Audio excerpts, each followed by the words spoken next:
बड़ी खबर है, कच्छ में बन रहे पुल का एक हिस्सा अचानक से गिर गया। भारी बरसात के चलते पुल का हिस्सा गिर गया और इस हिस्से के गिरने का एक वीडियो सामने आया, देख सकते हैं आप। आवाजाही के लिए इस पुल को बंद किया गया। तो आपको बता दें कि ये पुल निर्माणाधीन था गुजरात के कच्छ में, और बारिश इतनी ज्यादा हुई कि पुल का जो एक हिस्सा था वो अचानक से भरभरा कर गिर गया। देखिए वीडियो। तो मध्य प्रदेश के डिंडोरी की खबर, लगातार हो रही बरसात से नर्मदा नदी उफान पर आ गई है। कई घाट और तटवर्ती छोटे छोटे मंदिर नर्मदा नदी के जल में डूब गए हैं और प्रशासन ने अलर्ट जारी करके लोगों से नदी से दूर रहने की अपील की है। एमपी के डिंडोरी जिले में रुक रुक कर हो रही बारिश की वजह से नर्मदा नदी का जलस्तर लगातार बढ़ता जा रहा है। नदी के उफान से घाटों और तट पर बने मंदिरों तक बाढ़ का पानी पहुंच गया। घाट किनारे मौजूद कई छोटे छोटे मंदिर पानी में डूब गए। बढ़ते जलस्तर को देखते हुए प्रशासन ने लोगों से सतर्क रहने और उफनती नदियों और नालों से सुरक्षित दूरी बनाए रखने की अपील की है। प्रशासन हालात पर लगातार नजर रखे हुए है और किसी भी आपात स्थिति से निपटने के लिए जरूरी तैयारियां कर ली गयी है।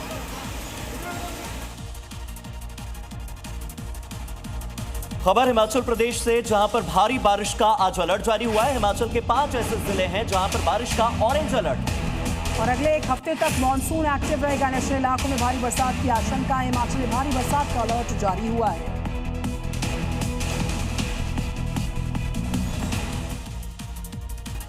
तो मुंबई और पुणे एक्सप्रेसवे से खबर, जहां पर 2 लेन शुरू। दरअसल लैंडस्लाइड से ये ब्लॉक पड़ी थी लेन्स। आपको बता दें कि कनेक्टिंग लिंक जो है वो बंद पड़ा था, लेकिन अब बाकी लेन भी जल्द शुरू कर दी जाएगी।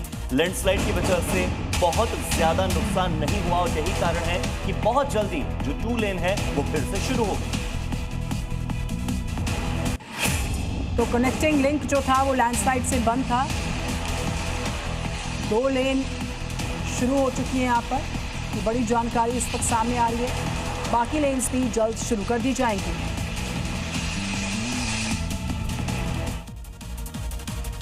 अब बात कर लेते हैं पुणे के मेजर इंडस्ट्रियल रीजन्स की, जहां पर इस वक्त बाढ़ का कहर आम लोग झेल रहे हैं। एशिया के बड़े इंडस्ट्रियल एरियाज में से एक चाकन पड़ता है और MIDC भी पानी में पूरी तरह डूबा नजर आया। देखिए वहां का नजारा।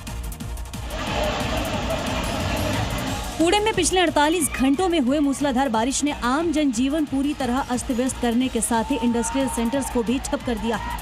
इंडस्ट्रियल इलाका चाकन पूरी तरह से जलमग्न हो गया है। कई फैक्ट्रियों में पानी घुसने से प्रोडक्शन यूनिट बंद हो गई है, जबकि सड़कों पर ऐसा सैलाब बह रहा है कि बसें भी नहीं चल पा रही। गांवों के रिहायशी इलाकों में सोसाइटी कैंपस और पार्किंग एरिया जलमग्न हो गए हैं और अगले कुछ ही दिनों तक पुणे में ऐसे ही मौसम रहने की उम्मीद है, जिसको देखते हुए लोगों को सावधान रहने की अपील की गई है।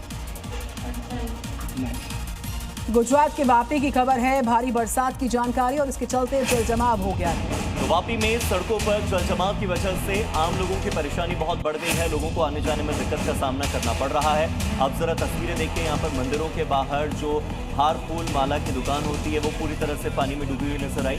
लोग घुटनों से ऊपर तक के पानी में यहाँ सड़क पर चलने के लिए मजबूर हैं। यहाँ तक कि जो बैरिकेड्स लगे हुए हैं वो भी पानी में डूबे हुए दिखाई दे रहे हैं वापी में।